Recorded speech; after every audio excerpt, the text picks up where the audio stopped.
All right, guys, continuing in our gospel study, we're going to be over here in Matthew 22.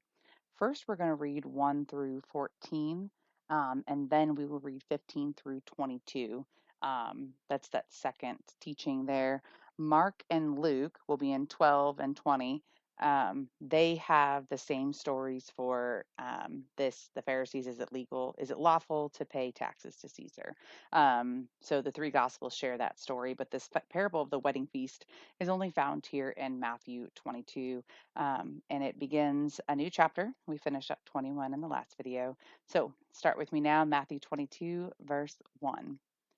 And Jesus answered and spoke to them again by parables and said, the kingdom of heaven is like a certain king who arranged a marriage for his son, and sent out his servants to call those who were invited to the wedding, and they were not willing to come. Again, he sent out other servants, saying, tell those who are invited, see, I have prepared my dinner. My oxen and my fatted cattle are killed, and all the things are ready. Come to the wedding. But they made light of it and went on their ways, one to his own farm, another to his business, and the rest seized his servants and treated them spitefully and killed them. This sounds like the last parable that he told about the vine dressers. Anyway, verse 7. But when the king heard about it, he was furious, and he sent out his armies. He destroyed those murderers and burned up their city. And then he said to his servants, the wedding is ready, but those who were invited were not worthy. Therefore, go into the highways, and as many as you find, invite to the wedding. So those servants went out into the highways and gathered together all who they found, and both bad and good, and the wedding hall was filled with guests. But when the king came to see the guests, he saw a man there who did not have on a wedding garment. So he said to him, friend, how did you come in here without a wedding garment? And he was speechless. Then the king said to the servants, bind him hand and foot, take him away, and cast him into the outer darkness. There will be weeping and gnashing of teeth. For many are called, but few are chosen. And so um, this course, the wedding feast, is going to be the messianic kingdom, right? Which is what Jesus was there to set up. Okay. And so um, we first, the first one that's sent out, he said, he sent out his servants to call those who were invited to the wedding, right? But they weren't willing to come. So the first that came to his people was John the Baptist, right? He prepared the way for the Lord. And so next, you have to make his servants, right? And so next we have the leaders who reject his offer, right? So you have the Pharisees who reject, right? So that's the national rejection there. And then just as they killed prophets and people that are spoke truth, just like we talked about at the end of verse 20, excuse me, chapter 21, eventually they're going to kill the apostles, right? And so the people do the same thing. All of those who were sent to prepare a way for the kingdom end up being struck down and killed and rejected, right? And so um, this is I have here in comparison to Revelation, the book of Revelation, right? So not by our own works, but by His. So um, let me clarify that. That is for verse 11 through 14. So some people look at this and think, man, like they invited this guy, they invited all these guests to come and he's not wearing the right thing. And so that's not what that means, right? There was an expectation for entering, right? So you were invited, the Lord invites you, right? But the stipulation is that you accept his son, right, as our Lord and Savior, right, for his sacrifice on the cross. That is the contingency for getting into heaven. And so that's the comparison here, that he was invited, right, but then doesn't have the wedding garment. And so he's saying, how did you get in here? Right? How did you even end up here? And then he's cast out where? To outer darkness, where there's weeping and gnashing of teeth. This is the comparison. I'm sorry, I read my notes ahead of you. That's the comparison here that we have to Revelation. And so, right, we don't get into heaven by our own works, right? By our own doing. We don't just get to show up, right? and say, "Hey, I'm here." Right? We're invited. All are invited. He went out into the streets there, invited. Right after he invited his people, right, Israel, they rejected him. So then he went out and invited all people, right? And still, lots will reject him. But there is a contingency. In this case, the wedding garment, right? That this is what you have to have, and that's why. And so that's that comparison. Sorry for this little pop up. That's the comparison that he is making here. And so Matthew 25 has some more info on these descriptions and stuff. Well, obviously, we're not there yet.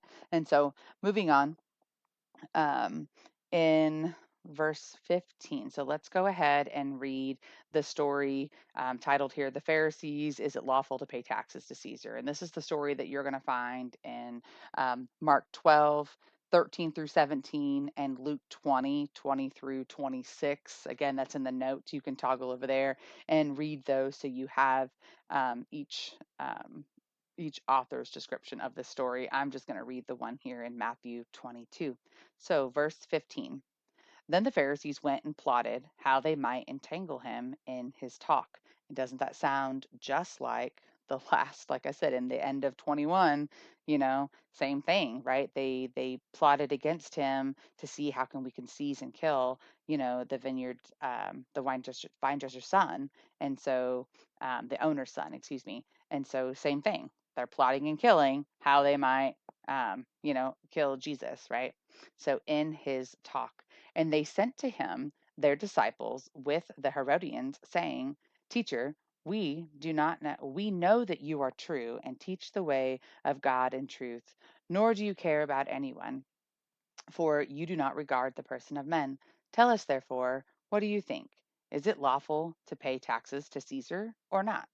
So, first of all, where Jesus is fixing to call him out, right? He already knows that they're not being truthful. I mean, how many times have they plotted to kill him? Of course, Jesus knows the condition of the heart. Jesus knows their minds and their thoughts, right? He knows their every way. And he's answered them even before they've spoken, right? They know this. They are just outright hardening themselves and rejecting. And so it's not about not knowing; it's about choosing, right? And so, anyway, it says here that they gathered with them with the Herodians. They're actually enemies with the Herodians. It's just that the Pharisees and the Herodians have a common enemy, which is Jesus, right? Jesus came and he's disrupting their way of life. And so these two enemies are getting together to go after a common enemy. Um, but that's how ridiculous this is right now, is that they're willing to gang up with others even that they don't even like. They don't even believe what the Herodians believe, but they're willing to gang up against Jesus. And so, of course, they're like, "Oh, we know what you're saying is true, and this is the way of God," and and it's obviously that's pure garbage that they're speaking, and Jesus knows this. Verse 18. But Jesus perceived their wickedness, of course, right? And said, Why do you test me, you hypocrites? Show me the tax money, right? And so I like that his honesty here, right? Like I said, we could give some personality to, I've said this throughout the Gospels, especially as we read direct quotes and the men talking, put some personality behind this, right? And it's real. It becomes real people. Jesus was a real person saying real things, and it can be comical, right? And so like, come here, come up, you hypocrites, come over here and let's see what you're talking about. Right? Like it's not just writings. This isn't just fake words or something written in a book, right? These are real things that were really said. And so anyway, show me the money. So they brought him a denarius, and he said to them, Whose image and inscription is this? And they said to him, Caesar's. And he said to them, Render therefore to Caesar the things that are Caesar's, and to God the things that are God's. When they heard these words, they marveled and left him and went their way. Again, he was able to right turn this around on them and send them packing. Right. So let's talk about this. Um, we talk about, our people commonly say, and I even, render to Caesar, what's Caesar, and to God what's God. But let's talk about this word to render here. Okay. What it means is to give back. it's so often you'll hear this misquoted and say, give to Caesar what belongs to Caesar and give to God what belongs to God, right? But to give is different than to give back, right? And so um, when we give something back, it means that person, in this case, this king, this ruler, gave to him, right? And so the face on this image, right, is Caesar, right? It comes from Caesar. Render that back to Caesar, right? And so, and to God, what is God's? Okay. So, um, you couldn't remember why they're here, right? For the Passover, all the people are coming in. They would have had to pay their temple tax, and a denarius was not an acceptable form to pay, of monetary form to pay the tax, right? So it wasn't something that could be given back to God or given to God, right, in any measure to pay the temple tax, which of course supported the temple ministry. And so they couldn't even use that to pay for it. So they're not even it's not even valid essentially what they're asking here, right? That's like that's Caesar's, we'll go give it back to Caesar, right? You can't even pay the temple tax with it to pay God with it, right? And so their point was null and void anyway, right? They're trying to catch Jesus and saying, that whether or not that they should give it to God, right? They should pay or give it back to Caesar, take Caesar's money and give it to God is what they're trying to catch him. But they can't do that anyway. It's not an acceptable form of payment for the tax. And so, um, I mean, Jesus just laid it out for him, obviously. And, at this point, they marveled and they went their way, right? Like they're still just scratching their heads. Just imagine that. Like they're like, darn it, like we're trying so hard, but they don't always um they don't always conspire to kill him. Now we know that they had this plot to begin with. How can we get him, right? But then they walked away marveled, essentially in awe, like Jesus just kicked it right back to him. um it's fun. I talk a lot with my hands and I do all these gestures. I'm sitting here, talking with my hands a lot. You guys can't even see me. But for those of you who are in my class and you know me, you can just imagine me talking here.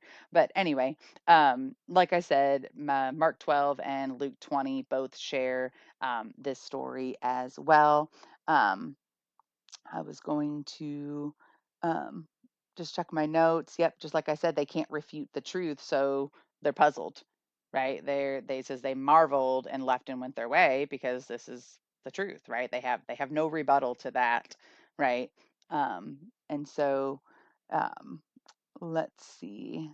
Yep, I got over all my notes. So that finishes up this video.